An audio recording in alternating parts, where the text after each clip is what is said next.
Welcome to the Line Life podcast. I'm Jeff Postlethwaite, Senior Editor of T&D World, and today we're bringing you more stories of the grit, courage, and inspirational teamwork that it takes to be a line worker. Thank you for tuning in to the Line Life podcast. My name is Amy Fishbach, and I'm the field editor of T&D World magazine. This week's episode takes us to the island of Puerto Rico, where LUMA Energy has many projects underway to improve resiliency and reliability. In addition, the utility is collaborating with the Job Corps to give Puerto Rican students career opportunities in the energy sector through a Department of Labor-funded apprenticeship program.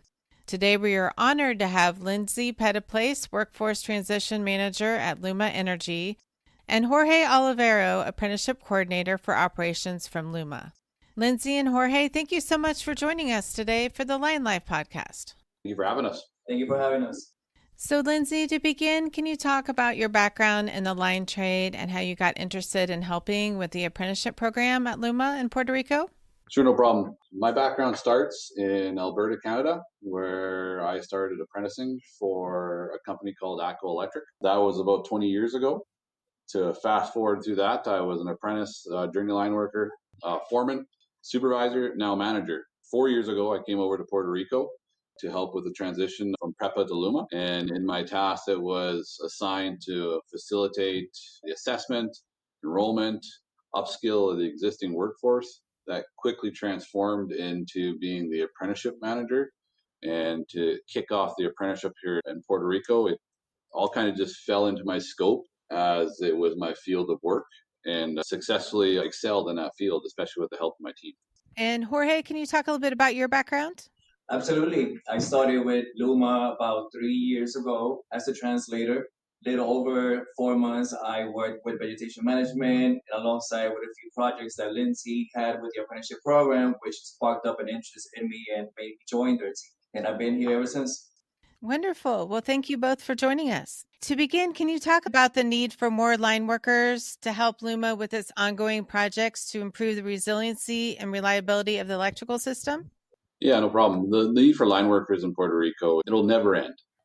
The volume of work that we have to do here needs as many line workers that we can grow from the public and external assistance. So as fast as we can, reasonably possible, hire apprentices and have them trained to work alongside journey workers and everybody else rebuilding the system. We are on a path of hiring apprentices as fast as we can, training them, and we have to keep on doing that for this foreseeable future for Puerto Rico. So we need them in desperate numbers. Jorge, is there anything you'd like to add to that? Absolutely. I'm right along with the plan that Lindsey has. We need the youth and we need these apprentices, and they are a huge, essential part of the future of the electric grid in Puerto Rico. And then can you talk about the apprenticeship program at LUMA? What was in place, Lindsey, before you had this structured program as far as training? Before, it was in-house training with the previous administration. They didn't have a registered Department of Labor program. No entity in Puerto Rico had a registered line worker program. Their training was based off what they knew for, working in Puerto Rico. And when we came in, we brought in the Department of Labor registered program to start the change. And Lindsey, how did that change things by having it Department of Labor certified and funded? You're bringing over a proven model of apprenticeship to grow local citizens into career jobs. And it's proven across the United States. And it's encouraged by Department of Labor officials and the government. There's funding to do so. And bringing that model to Puerto Rico, educating Puerto Rico because it's brand new, showing the value, hiring a young kid to become a journey worker in 4 to 5 years and in a career that pays well and has good benefits. It's life-changing for Puerto Rico and the individual going through the program. So I know every utility is a little different. Is it a 4 or 5 year apprenticeship program? How does it work? It's a 7,000-hour program, 3.5 years, with some stipulations inside it. It can extend to 4 years if you're not meeting the mark. You have the same 144 hours of related instruction per year, which constitutes 80 hours of classroom work. So once a year, they go back to the LUMA College for their studies as they progress through the program. And the majority of their time of learning is on the job next to a journey worker. That's where they do the learning. When they go to the college, they learn. They don't gain any experience at the college. They only learn. The experience is gained by being in the field next to the journey worker. Can you talk a little bit more about the training facilities for the apprentice line workers? Like, do you have a pull yard or anything like that? And who do you have on staff to teach the apprentices? Yeah, we have LUMA College for Technical Training. They provide all the training for our apprentices. We have a total of approximately 300 apprentices that go to that college. It's a world-class facility modeled, and it's a chapter off of Northwest Lyman College, United States. So they maintain the industry best practices from their facilities to Puerto Rico and make sure it stays that way.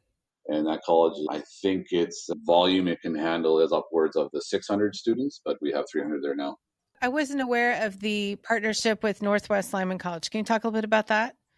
So LUMA College is a joint venture between ATCO Electric and Quanta PR, and then it lives as a chapter of Northwest Lyman College here in Puerto Rico. That's wonderful. I love hearing that. Jorge, is there anything you want to add about the facilities there at LUMA College or what they'll be learning? The facilities have sparked up a great interest on the apprentices. I mean, once they get there, it's like changing for them. They get to apply the academics out in the field. So like Lindsey was saying, they don't gain any experience when they are there. They only receive their academics, but once they leave and they get to apply that on the field, I mean, it's terrific what the college does for them. Can you discuss the 3-year collaboration between LUMA and the Arecibo Job Corps and how you're helping underserved students in Puerto Rico to find job opportunities in the line trade?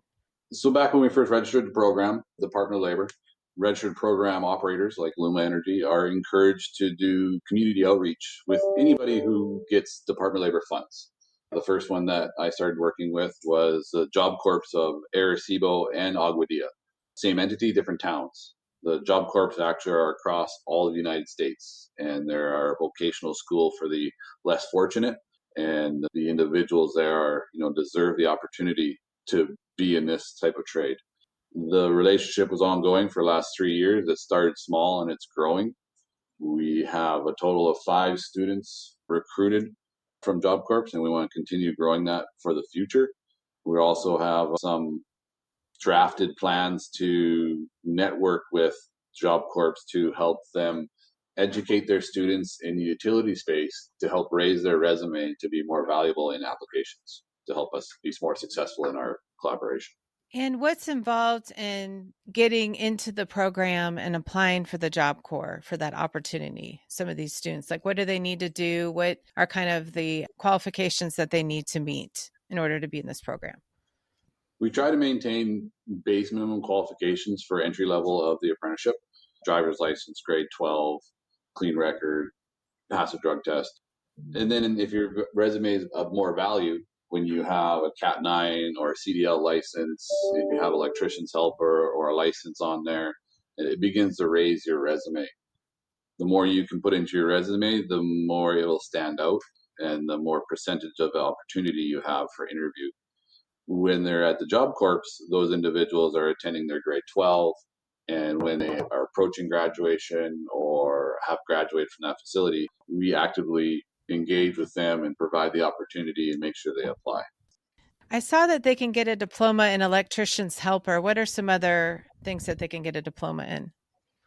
If you're talking about the Job Corps students themselves, they do get a diploma in electrician, or they get a diploma or education in solar panel install.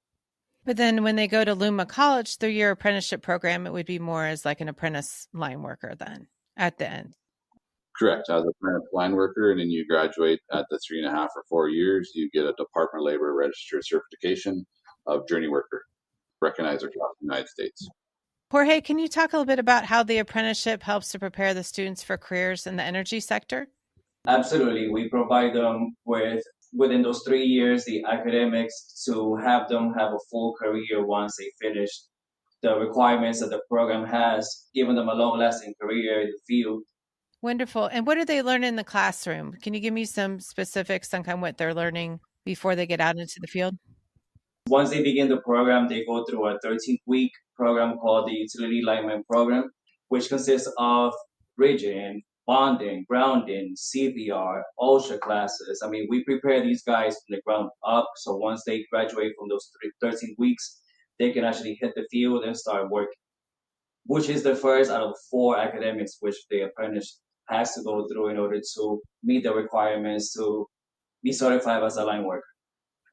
At the LUMA College itself, you said it had world-class facilities. Can you talk a little bit about what they actually have for hands-on training there? Yeah, at the LUMA College there, they have what they call the transbanker inside a lab. So it's a small power line shrunk down to academic level where you can go in there and do your transformer connections, delta Y. They get to do the hands-on practical with that, and it actually does do some simulation of if you do incorrect wiring, you'll have fuses blow back on you in that classroom, and it can give you it can show you if you wired it correctly or incorrectly. I think there's only 6 of those in the United States, and then they also have that same training device in a 30-foot car hauler. And you would have seen that 30-foot car hauler and that small power line at the Arecibo Job Corps photos, where it's great for teaching, great for visual aid, and great for additional education. And then what about climbing? Because that's a big part of the apprenticeship. Can you talk about that? At the LUMA College, there's a big pole yard. It's covered in wood, concrete, steel, and fiber, and then across those poles they do all the climbing they do. So the 13 weeks that Jorge mentioned, some can be new to the industry, some can be experienced, but they start with the smaller poles and go bigger. They have competency metrics that they must reach to be able to pass these certain grades that they're working on. And then they have all the bucket trucks and diggers in that facility to continue that training to have them well-rounded when they step out of their classes to go back to work. That's really interesting. I've never heard that before. I mean, usually it's just the wood poles. Do you have a lot of those different kinds of poles across LUMA's system? So we have a lot of wood, we have a lot of concrete, and we have a lot of steel. LUMA is rebuilding the system with steel. LUMA and the LUMA College are going to be kind of the pioneers of the North American industry on educating line workers on how to climb those structures when needed. It's something that happens in South America. So they're used to steel and concrete poles, but here, like you said, we're primarily wood structure utilities. So we're definitely in a change of practices in that aspect. And Jorge, do you want to add anything more about the climbing and how the students are learning how to climb? Oh yes, it's like Lindsey was saying, we get some applicants that have 0 experience in the field, and just to see their growth. Their rodeo is actually an essential part of those 13 weeks when they get to showcase their skills, and just to see their growth and their excitement, and to have them show that to their families on that day is actually very nice. Yeah, we have something called the International Lineman's Rodeo here in Kansas City, where I'm at. You need to send some of your students once they top out, or are apprentices here. We have talked about it as an organization, and send some of the top out apprentices, some of the seasoned veterans of the trade, definitely on our radar. That's fantastic. You got to come look for me because I'll be there. Also, I wanted to hear about a typical day in the life of one of your apprentices. How is their time split between working in the field and working at LUMA College? Well, the apprentices return to LUMA College once a year for 80 hours. So their regular day is actually in the field 24/7 almost. They get up at 7. If their shift starts then, they get to the office, they go straight to work. They do that for the entire year except for those 80 hours when they return to the college. So the day in life in the apprentice, hard work in the jungle with power line that needs a lot of help here in Puerto Rico. When you're saying hard work in the jungle, can you expand upon that a little bit? Like, what are some things that they would face? Sure. From what I experienced with my trade when I grew up as an apprentice is completely different than what has happening here in Puerto Rico. The power line goes across Puerto Rico everywhere you can go. The vegetation is heavy growth and it grows in everywhere. And the system is in a decrepit state where it can be hazardous almost every step you take. Those apprentices and the journey workers together have a lot of hazards to mitigate as they work through that jungle of vegetation and power line to do the repairs and the rebuild. It's very, very challenging. Jorge, anything you want to add on that? What it's like to work on the system there? Yeah, just to add on what Lindsey was saying, this is a tropical island. It rains a lot, vegetation. It's literally grows within seconds after you remove it. So they do face some challenges here on an island where when it rains a lot and where nature of it conflicts a lot with the work. And also, you have quite a few storms and hurricanes, which is something we don't have here in Kansas City, but I know you've been hit with quite a few there. Can you talk a little bit about that and how the program kind of trains apprentices to work following those storms? We do get hit with a few yearly, and when those times comes around, I mean, it's full hands on. The apprentices are fully committed to help and rebuild the system. Sometimes it takes weeks to get that done, depending on how rough the storm is. But the commitment that the Puerto Rican people have to rebuild their system is incredible. And when they're working out in the field, are they working on like 3-person crews? And do they rotate through different departments, or do they pretty much stay on the same crew throughout their apprenticeship? No, we move them around during their apprenticeship. We see value in both approaches, where you leave them in one spot, let them grow, or you move them to have more diverse experience. We do want to move them for a diverse experience. And then here in LUMA, we have a transmission department, we have a distribution department. Inside the distribution, we have the construction group, and then we have the trouble and operation. The apprentices and an underground team. The apprentices will be moved throughout those departments on a 6 to 9 month basis, maybe 1 year of their program, to help them be diverse and get this diverse skills so they can graduate and survive in those different departments if they get moved around as a journey worker. I think that's wonderful. And then they can probably decide where they want to land too, which one they prefer once they get out. That's great. And then what about the recent job fair that you had? Can you talk about how you helped through like the application process and with documentation and so forth? So that'll be the job fair at Arecibo Job Corps.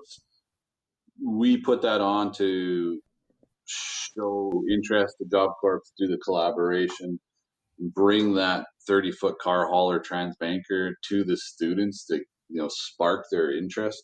And then at that time, we educate them on the program, how to apply online, just like anybody else. And then we do collect the resumes and names for our files, but those students have to apply online just like the rest of them. But we get to talk to them. We have visibility of them, show them the opportunity, and then it all helps during the process. And hopefully at the end of the process, those individuals are successful, which 5 of them in the last 3 years have been, specifically from Job Corps. So what are you looking for from these applicants? Like what kind of skills or characteristics did they need to have? Accountability in their words. Yeah, accountability in their words and behavior. Interest in, why do you want to be a lineman or a journey worker? They got to have good answers to that. They can't just say, I just think I want to try it. The ones that have the positive answers, the ones who have prepped for the interview, they have a better interview score, so they're more successful in the process. It said that the selected applicants will begin their apprenticeships in January 2025. Is that for the Job Corps? That is for the 2 individuals that were successful during the process. And then in that apprenticeship cohort that starts in January 2025, there is 16 individuals who will start in period 1 of the apprenticeship. Okay, so there's 16 individuals, and then there were 2 that were selected from the Job Corps. Correct. And then the remaining are covering Puerto Rico. So let's give a shout out to those 2 that were selected. What are their names? Henry and Jamie. Henry comes from Arecibo Job Corps, and Jamie comes from Aguadilla. We're super to have her, both of them. And Jamie from Aguadilla happens to be a female apprentice, so that's a double win. That's wonderful. You guys have done a really good job of bringing more women into the trade. So congratulations on that, because that's something that's kind of slow coming, I think, but definitely needed, because I know there's a lot of line workers that are in demand. Since we started the program 3 years ago, we started with approximately 16 apprentices, 0 females at the time. Fast forward to today, we have a total of 19 female apprentices in our program. 1's in the substation program, and 18 are in the line worker program. National average for female representation in a line worker program, between 2 and 3%. Average, 8%. We are using that as our shining star of what we're trying to do here in Puerto Rico with the apprenticeship and for diversity in the workplace. And we've been very, very successful at it. So what are your secrets to success to recruiting and training and retaining the female apprentices? They receive the same training as the other apprentices. There's no difference between the male or female training academics. And for recruitment, it's leadership support from the top down to exercise that priority.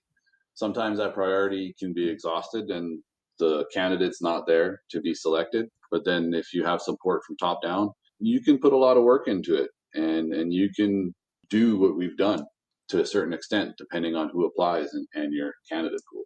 It can be a very, very big challenge unless you have that leadership support to have those type of achievements. And then what about the PPE for the women? Because I know that they, have different needs as far as that's concerned. Yeah, the standard PPE is issued, and if there's anything different needed for the female candidates, it is provided to them. But it doesn't vary too much other than, maybe some boot sizes, shirt sizes, and the climbing gear itself. The rest of it's pretty standard issue and can support both male and female. What are your future plans to recruit and retain the apprentice line workers for LUMA in Puerto Rico?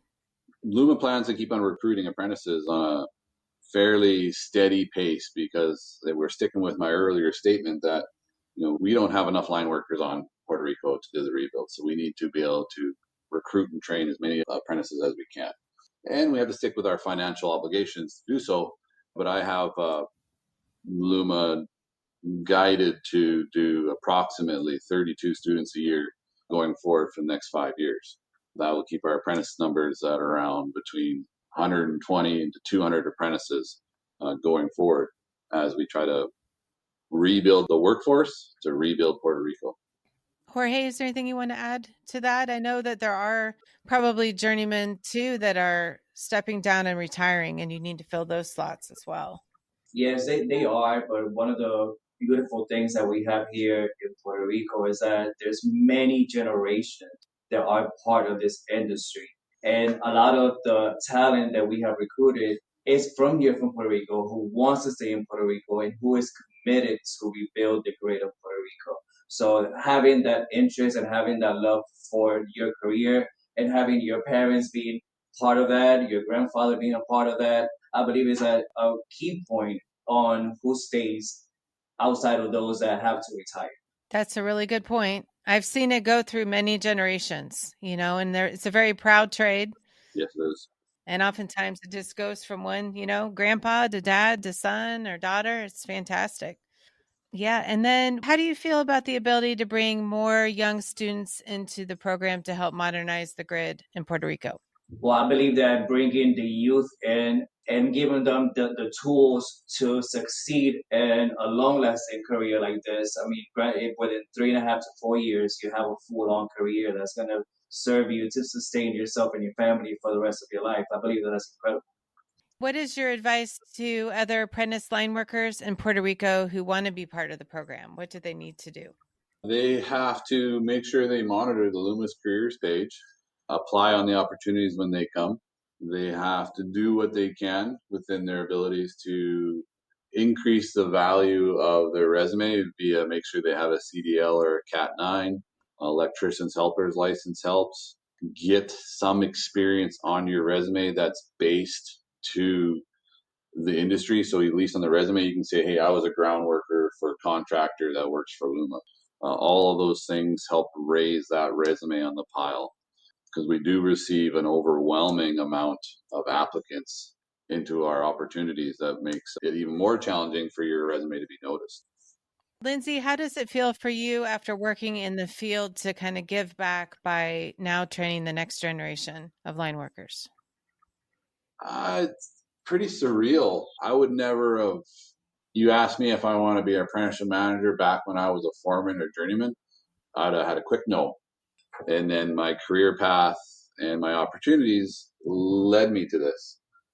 That also ensues value in making sure I do the right thing through my experiences with every apprentice.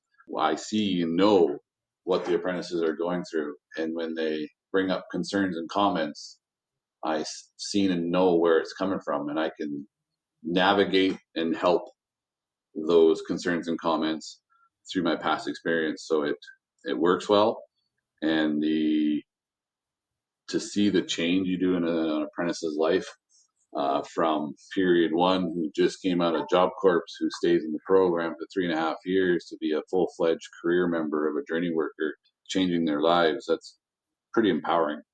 I bet. That's wonderful. And Jorge, what about you? How do you feel about being able to help these young people? I feel tremendously grateful just to be a part of that, just to be a part of this full mission to rebuild the electrical grid in Puerto Rico and to also play a huge part on the success that these apprentices can have in this industry. And is there anything that we haven't touched on, Lindsey and Jorge, that you want to add to this? Yeah, there's a couple things. Through the success that LUMA has had with the apprenticeship, with diversity in the workplace, the increase in numbers, the U.S. Department of Labor has recognized LUMA as a ambassadors of apprenticeship. That's a recognitional award that the Department of Labor gives out once a year to only 100 apprenticeship operators annually. And recently, we were awarded that certification to LUMA Energy for our efforts in the apprenticeship space. That means a lot to me and the team at LUMA. Congratulations. That's wonderful. And Jorge, what about you? Is there anything that you'd like to add? I'm just more than grateful for the opportunity to be here and showcase, our programs, what we're doing here for the people of Puerto Rico, and just to be able to be a part of it and add my little grain of salt, just to say, it's incredible. Like I said, I'm extremely grateful for the opportunity just to be a part of that and to continue to rebuild the electric grid of Puerto Rico and the mission that LUMA has. Is, like I said, I'm grateful. And do either one of you want to give a shout out to anybody on this podcast? Not specifically. I want to give a shout out to all of our 19 female apprentices that we have in the program. It's a challenge. There's a reason why the percentage is low for diversity in the workplace in the line trade. Those female candidates are pioneers of the effort, and they are pioneers for all the additional female candidates that come behind them. We are getting more female applicants because of those 19 female applicants already in the program, because they see them doing it and then they believe they can do it. So that's my shout out. Jorge, what about you? Yeah, I want to piggyback on what Lindsey just said. And yes, the female percentage that we have and those women that are out there right now representing that it could happen is motivating more and more women to want to be a part of this mission and of this industry. And I believe that they do deserve this shout out. So I'm proud. That's wonderful. Well, hopefully we can have one of them on a future Line Life podcast episode. I'd love to talk to them. Yeah, we'll be doing that when they graduate, and same with the male graduates too. We'll have one there for you too. Yes, I'd love to talk to them. Maybe one of the Job Corps ones too would be fabulous. Thank you so much for taking time out to talk to us for the Line Life podcast. Yeah, appreciate it. Thank you for having us. Thank you both. This episode of the Line Life podcast was written, recorded, and edited by Amy Fishbach. It was produced by Jeff Postlewaite. That's me. To listen to past episodes, visit www.tdworld.com/podcasts or find us at Podbean. You can also drop us a voice memo or message at linelifepodcast@gmail.com with your comments on this episode. We'd love to hear from you. Please follow this show on Podbean or your favorite podcasting app to be updated when new episodes are released. Thank you for listening.